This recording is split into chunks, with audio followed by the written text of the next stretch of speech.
उनके पुरखों को जबकि मौका मिला था तो उन्होंने मनुस्मृति लिखी थी जिसमें इंसान को इंसान से बांट दिया। हमारे पुरखे को मौका मिला तो उन्होंने अपने पुरखों पर किए गए अत्याचार का बदला नहीं लिया, संविधान में सबको बराबर की जगह दे दी।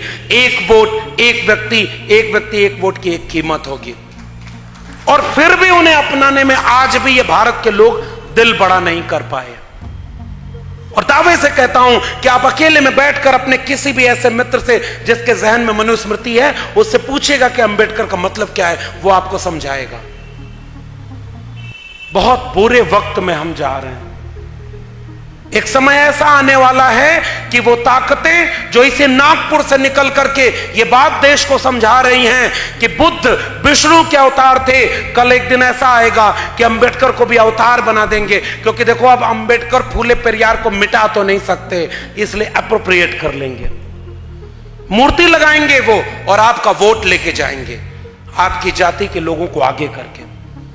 आखिरी में कुछ बातें बस कह करके मैं एक बात कह के जा रहा हूं, सच कहना पड़ेगा। डॉक्टर अंबेडकर इसलिए बन पाए क्योंकि उन्होंने अपने वक्त का सच कहने का जोखिम उठाया था।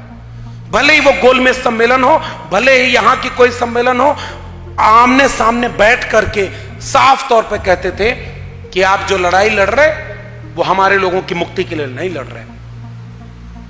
और इसलिए आज हमें अगर अंबेडकर की बात करनी है तो हमें अपने वक्त का सच कहना होगा कि आज का राजा जालिम है, तानाशाह है।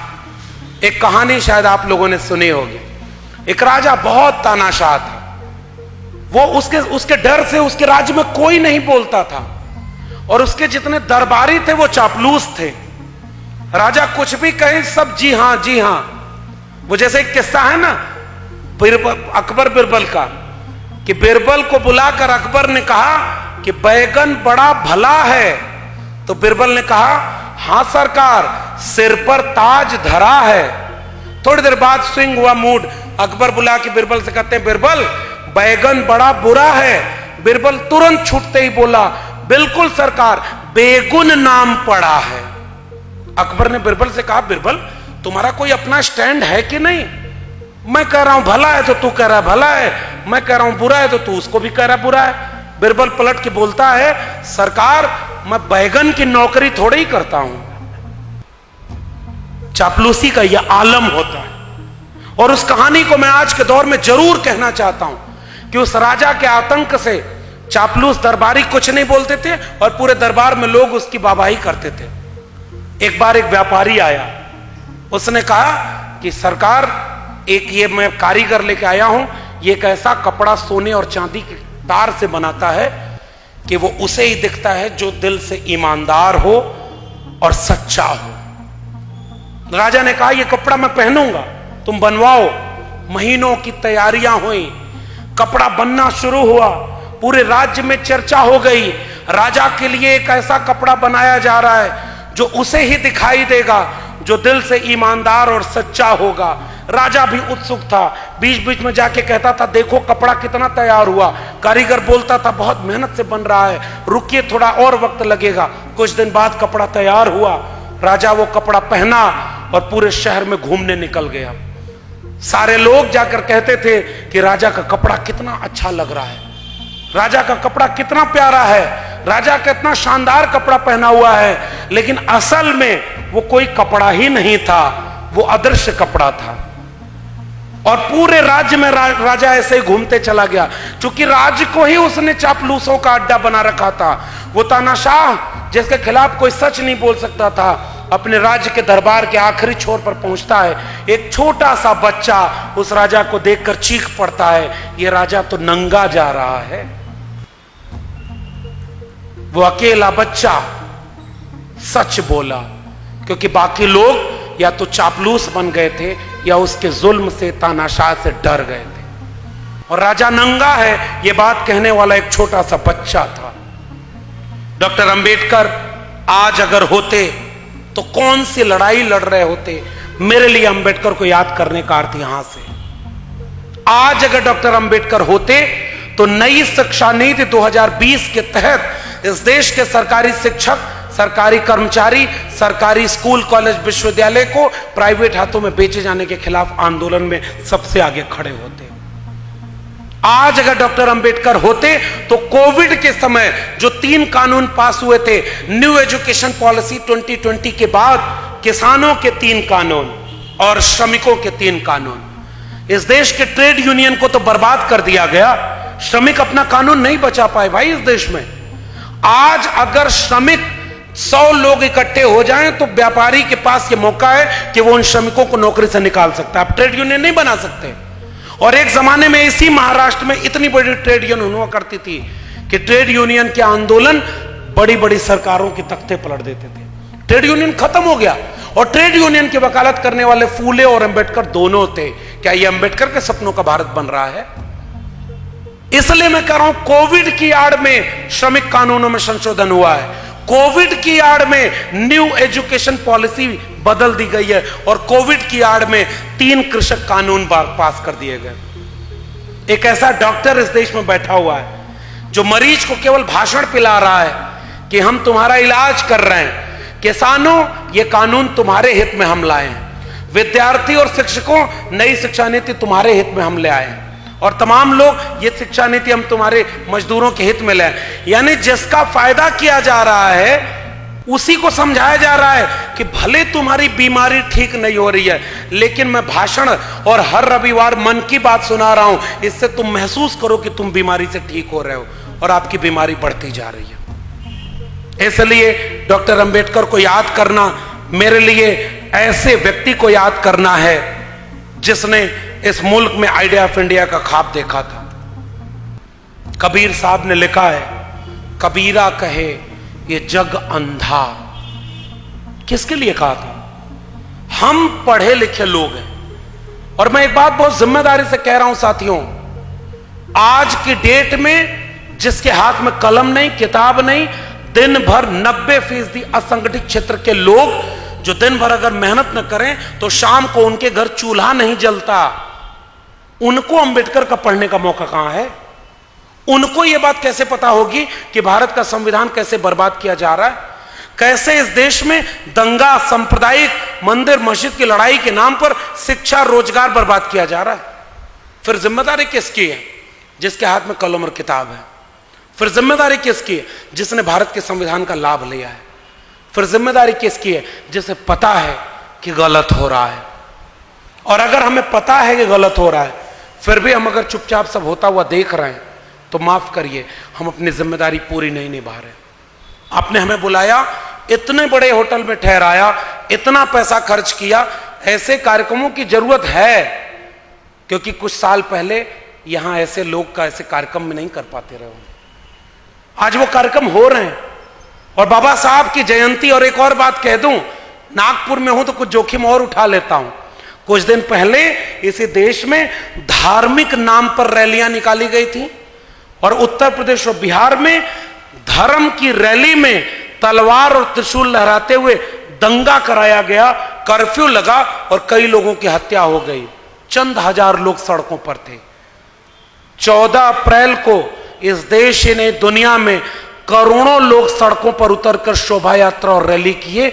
अखबार में कहीं खबर छपी हो कि अंबेडकर जयंती के दिन एक चींटी भी आहत हो गई हो तो मुझे दिखा दीजिएगा। यह फर्क है दोनों विचारधाराओं में।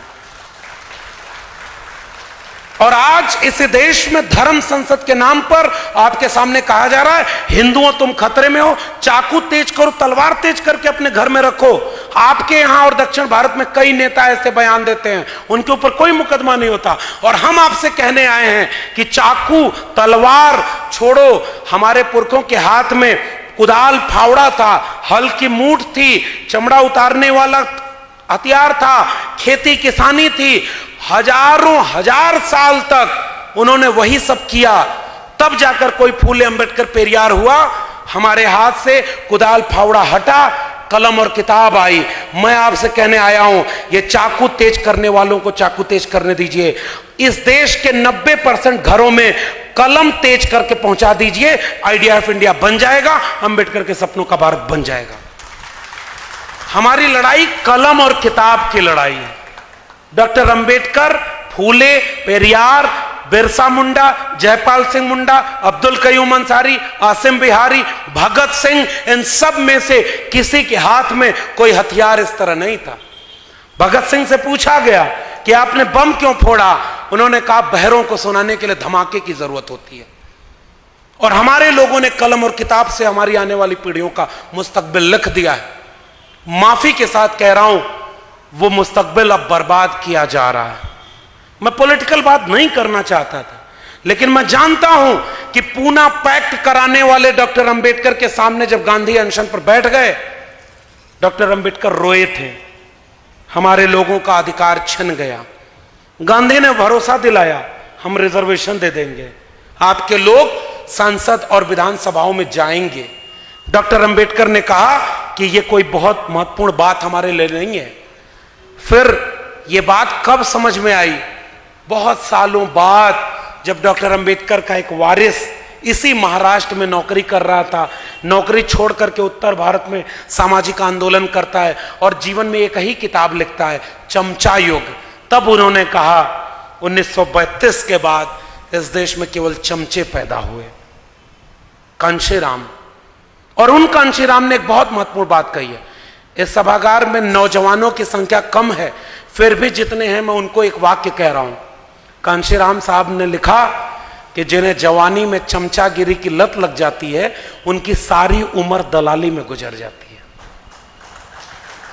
और आज जो सरकारें चल रही हैं, उनमें सबसे ज्यादा सांसद, विधायक, मंत्री हमारे बीच के ही तो हैं, और हमारे ही बच्चों का सौदा होते हुए देख रहे हैं, क्योंकि उनकी मिनिस्ट्री की कुर्सी बची रहे, करोड़ों रुपया जो वो कमा रहे हैं वो बचा रहे।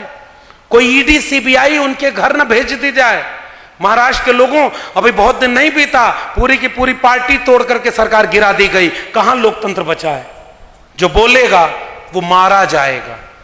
अभी उत्तर प्रदेश में खुलेआम पुलिस की कस्टडी में गोली मारी जा रही है, और वहां पर एक फकीर कबीर साहब ने एक दोहा लिखा है, मन न रंगाए रंगाए जोगी कपड़ा। और जब मैं जोगी कह रहा हूं तो इसका वास्ता किसी भी प्रदेश के मुख्यमंत्री से नहीं है, ये डिस्क्लेमर है। मन न रंगाए रंगाए जोगी कपड़ा, आसन मार मंदिर में बैठे, ब्रह्म छोड़ पूजन लागे पथरा, और दढ़िया बढ़ाए और बरवा मुड़ाए, और दढ़िया बढ़ाए जोगी हो गई ना बकरा, और मन नाम रंगाए रंगाए जोगी कपड़ा। ये कबीर साहब ने किसके लिए कहा था? एक वक्त आएगा जब लोग, हमारे यहाँ का एक गाना चलता है ना, कि वो कह गए सिया से ऐसा कलयुग आएगा, हंस चुगेगा दाना दुन का, कौवा मोती खाएगा। और आज आपके लोग अपनी नौकरी बचाने और तमाम चीजों को लेकर के अपने चीजों का सौदा कर रहे हैं। और इसलिए मैं कह रहा हूं कि हमें इस बात को सच तो बोलना होगा ना भाई, कि आखिर में वो सारी चीजें कौन लोग कर रहे हैं। और उस योगी की बात मैं क्यों कर रहा हूं?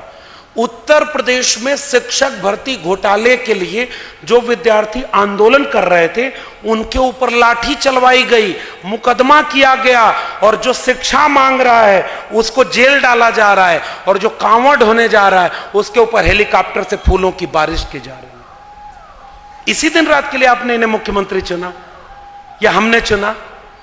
और जो लोग अब इस मुल्क का निजाम बन के बैठे, उनकी तो बात ही क्या करना। डिग्री तक उनकी सच्ची नहीं है, उनकी बातों में कितनी सच्चाई होगी मुझे पता नहीं।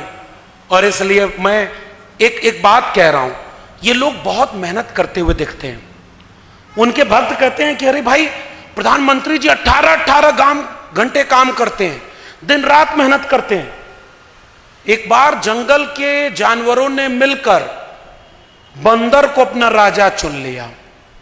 मैं भाई साहित्य का विद्यार्थी हूं तो किस्सा कहानी सुना रहा हूं, इसका किसी भी जीवित या मृत व्यक्ति से कोई संबंध नहीं है। बंदरों को राजा चुन लिया। एक शिकारी आया, एक पशु के बच्चे को उठा के लेके भाग गया। वो पशु आकर राजा के सामने कह रहा है कि भाई न्याय करो। कहा क्या हुआ? कहा कि बच्चे को वो उठा ले गया, आपने कहा था आपके राज्य में जुल्म नहीं होगा। बंदर इस डाल से उस डाल कूदना शुरू कर देता है।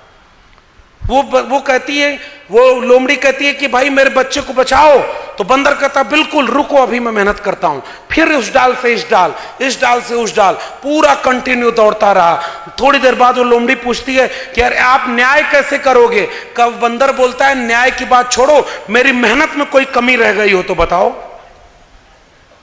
ये 18-18 घंटे जागने वाले लोग पीढ़ी दर पीढ़ी आपके बच्चों को सुलाने के लिए उनका हक अधिकार बेच रहे हैं। केवल यही बात मैं